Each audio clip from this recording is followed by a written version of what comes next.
So before I start the video, just a quick disclaimer. I am not a medical professional nor a doctor, and this video is purely to inform people about the situation and statistics of the virus worldwide, not to give health advice. If you have any doubts regarding your medical situation, you should contact your local health authorities or visit the World Health Organization for more info. So, since the coronavirus has now spread around the globe, a question of paramount importance is on the table for world leaders. Should they shut down their countries and let the economy freefall in order to fight the pandemic? What are the dangers of not taking the extreme measures?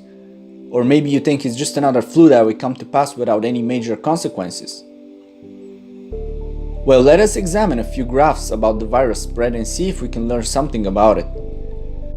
The first one I'd focus on is on the rise of the total number of cases in China, where this pandemic was born. It shows the number of cases on the y-axis as time progresses. Now, you may see a sudden jump in cases on the 17th of February, and that is explained by the change in reporting methodology to also include clinically diagnosed cases. This, as it is stated by the WHO report, affects only cases in the Hubei province.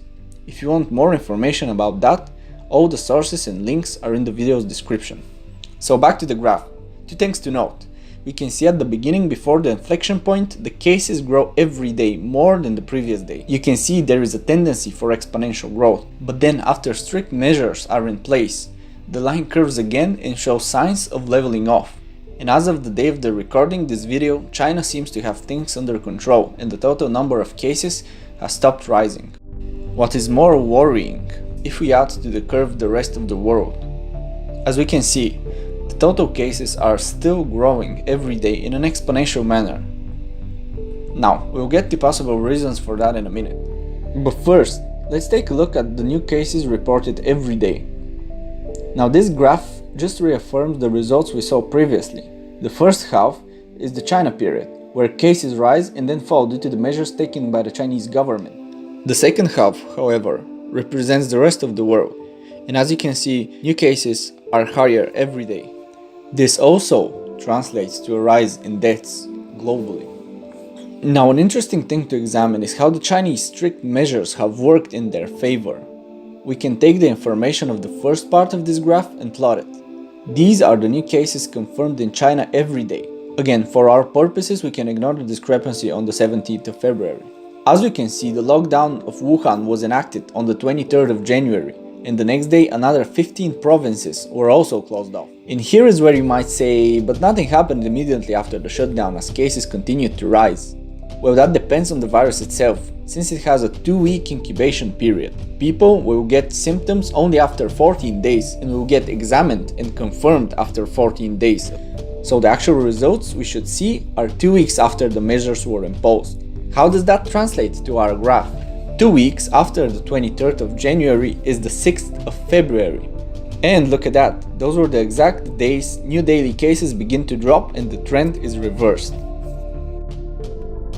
So let's compare to another country that has shut down because of the virus. Italy. It has its cases rising day by day. It may have been the unluckiest of the European countries by being hit first by the wave of the virus. By the time of recording, it has 17,000 confirmed cases and its healthcare system is already at its knees. There isn't simply enough hospital beds to care for the infected people, even taking into consideration that only a fraction of the infected actually have to be in intensive care. Now, the interesting part is, what if we apply what we already know about the handling of the situation in China? We can in a way make an educated guess when Italy will begin to see a downtrend in the number of infected people and how many cases will the country possibly reach. Now, I'm using official data, which you can find easily on the site ourworldindata.com, and link is in the description. I have put it into an Excel and calculated the rate of change every day. Then I calculated the average of those and added them to the number of infected people up to 2 weeks after the shutdown of the country was imposed, because this is the time we should see the trend reversed, and thus the maximum number of cases the country may reach. Now, you may say that a calculation of this kind will not be accurate. Well, yes, this is just an estimate. And by the way, while I was recording the video, the official number of confirmed cases for the 15th of March in Italy was released, and it was around 20,000, just as in my calculations. My estimation was even a bit less than the actual numbers. So with that in mind, let's see where that brings us. So in this graph, you see the dates up to the 22nd of March, 14 days after the shutdown. An estimate of the infected people in Italy is over 100,000. 100,000. This is way beyond the capacity of any hospitals in the country. Now, this is by no means meant to scare anyone, but rather to help other countries prepare. Other countries that already have an exponential growth of infected people, and governments that are not taking the situation seriously enough to impose the necessary measures. Because we have failed to stop the coronavirus. That's a fact. It's here. All we can do now is to help mitigate the consequences of it, to reduce infection so the healthcare system can cope with the number of patients. And most of all, don't panic.